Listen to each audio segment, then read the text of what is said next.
All right. We did that again just because everybody seemed to like it. It was mostly a joke for her because she hadn't heard it the first time, but we can do it. So, go ahead. After you. Welcome back to another episode of YAWA. We're here again to answer y'all's questions.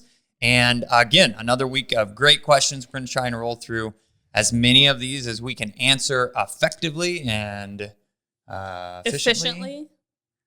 Yeah, we're not efficient, but we're happy to answer your questions, and we appreciate y'all asking them. So it's cool how some of these questions go in cycles. Like last time we got a lot of personal questions and some hunting questions and some training questions, and now I feel like we got a lot of training and puppy questions. So yep. We're going to go with it. Yep. You want to start or you want me to? I will start us off. Perfect. So we have a question from Christy Collins. Hey, Ethan and Kat. Hey, Christy. Hey, Christy. I would love some guidance and tips on introducing a new GSP puppy into our multi-GSP family. That is a really great question and one that gets asked quite a bit about how to introduce a puppy to the family. And there's a couple of things that we want to mention. First of all, your puppy is going to be a puppy. They're going to want to be playful. They're going to want to have fun with those other dogs. And sometimes they're going to be too much for those other dogs, especially right at first when everyone's learning to get along.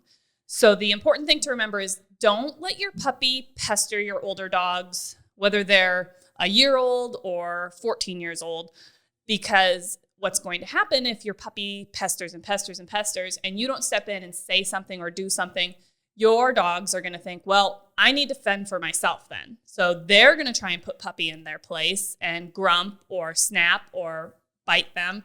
And that's just going to create a bad dynamic from the get-go. Yeah.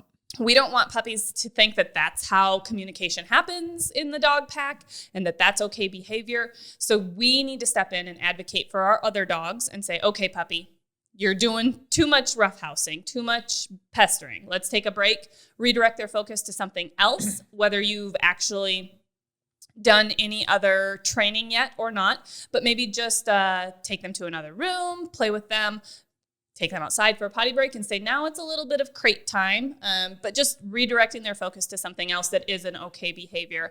But the other thing can be said about your older dogs. If they are just being grump butts to be grump butts, you need to say, hey, you guys, knock it off. Puppy's puppy.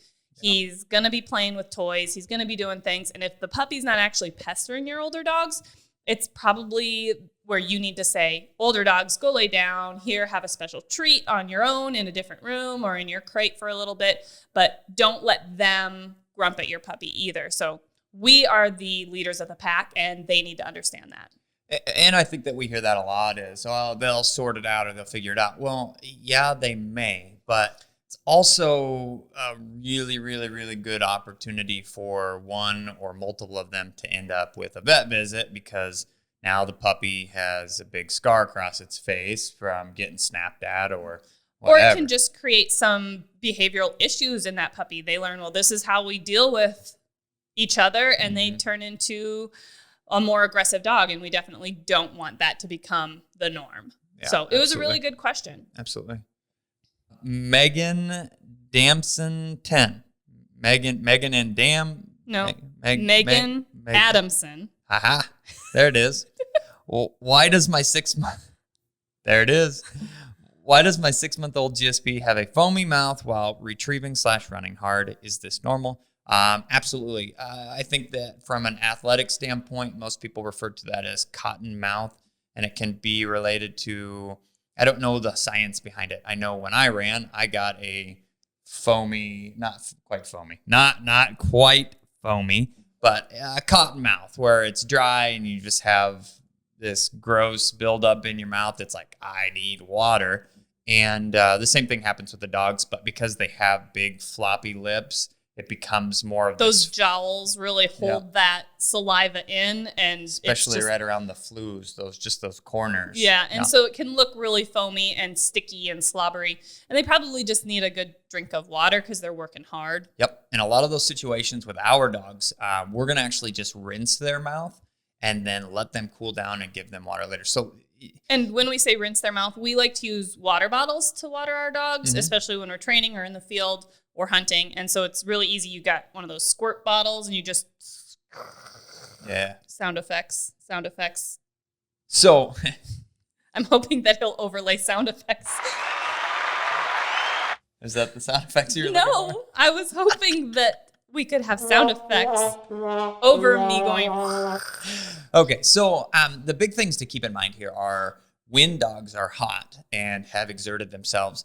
A lot of times if you just go, all right, you're thirsty, and put a giant bowl of water down, they're going to end up drinking that entire bowl of water, which is not healthy either. Some dogs even to the point where they'll puke then afterward. So what we're getting at is, and this is another tidbit that I heard recently, even pigeons, if they go on a long flight and they're hot, winded, tired, if they immediately get access to all the water they want, it can actually give them a heart attack. Now, I have not fact checked that, but most of the pigeon guys know their stuff. And if somebody told me that, I believe them. So the big thing with this, though, is when your dog's hot, frothy mouth, the best thing for you to be doing is rinse their mouth out and then help them cool down, then give them access to all the water they want. Once they've actually cooled down, that's going to be a lot better situation. So great question. Next question from Jeff Johnson on Facebook, which I didn't mention that Christy's question was from Facebook and Ethan's was from Instagram. But could you talk some more about your take on the difference between steady to wing flush and steady to wing shot and fall? My GSP currently loves to break on the shot. So these are just levels of steadiness that we talk about. Steady to wing or flush just means that your dog is steady until the bird flushes. So takes wing, if you will. An explanation of steady to wing, shot, and fall would be that dog is steady until that bird is shot, hits the ground, and you send them for the retrieve. There is also kind of a middle ground that people are training for, whether they're testing or just a personal preference for fear of their dog getting shot, is steady to shot. And that basically is what it sounds like. Your dog is steady until the shot of that gun. Yeah. So our take on that is for most dogs that are meat hunting dogs, if you will, that are just going to be great hunting companions, steady to wing or flush is what we're looking for. Especially if you're hunting wild birds, your dog's going to be able to get on those birds sooner once you have shot them. So the recovery of game should be better, conserve that game. And they're going to be able to mark better and thicker cover and things like that because they're not waiting to be sent on that retrieve. Steady to shot. So if you're concerned that your dog might get shot, so you want them to stand steady until the shot happens, I can understand the concern, but like we talked about in our last YAWA, actually, of just being aware of where everything is, taking safe shots, making sure you see horizon under those birds, things like that are important when you're hunting for safety. But steady to shot is probably one of the hardest levels of steadiness to maintain because your dog or any dog is very good at anticipating. So they go, okay, it usually takes dad 3.5 seconds to pull that trigger and 1, 2, 3, break. Yeah. And they're not actually waiting for the shot anymore at that point, and you're focused on that bird taking that shot, and you don't see them breaking prior to the shot. So then you're just reinforcing and rewarding their lack of steadiness to that point. So it's a very hard level to maintain when you're actually hunting with your dog. There are tests that have that level of steadiness expectation. And when we're training for tests like that and prepping, our expectation in those dogs is always to test to the highest level. And then if it falls apart right before then in the actual test, then you should still be golden, where your dog's not steady to, wing shot and fall, and they're breaking a little early. Well, you're still steady through the shot, which is what you need at those levels of testing. For example, senior hunter through AKC and the utility preparatory test in NAVDA specifically that I'm thinking about, as well as when we're training for testing. Yep. I'll let you talk in a second here, honey. Okay.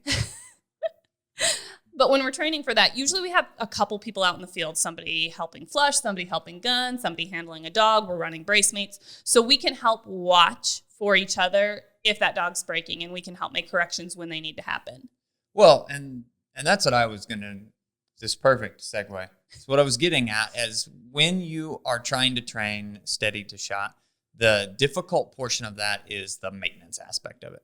And knowing, like she was saying, when did that dog break? Did they anticipate or not? And your dog's going to anticipate the shot. But the problem being when you're handler and gunner is you don't know. You pull up and the dog is behind you, which is the whole point of steady to shot training, because now they're in a safe spot. You can walk up and flush the bird, but you don't know. And we got to see this in training here just the other day. It was just recently, yep. The perfect example. And I was like, said to Jess, I was like, I wish I had this on video so I could show everybody, because the dog specifically handled a couple birds perfectly. You know, the bird came up, was shot, went down, dog took off at shot, looked everything perfect.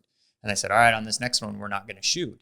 And the bird got up and in that same pull the trigger, which we didn't shoot that time. But the same amount of time. Same amount of time. The dog waited and then took off, just like it had anticipated the exact amount of time it would take. So it was a perfect example to explain why it's difficult to maintain, but not impossible, just difficult. Correct. And then just talking about our last steady to wing shot and fall, that's again typically a level of steadiness necessary for certain testing, master hunter in AKC, the utility test in NAVDA, or even the invitational in NAVDA. So that is a much higher level of steadiness to expect. However, like we're talking about, the dog could think that, oh, I'll wait and break. Well, if they break at any point in the sequence, there's a correction happening because they don't get to go until we send them. So it is easier to maintain in a sense, as well as easier to know if your dog's making a mistake because they're not supposed to move until you tell them. But it is also not always a realistic way to hunt behind dogs because, like, we go out pheasant hunting. Well, those birds run really bad if you break a wing and they aren't dead, and then you're waiting to send your dog to make those retrieves.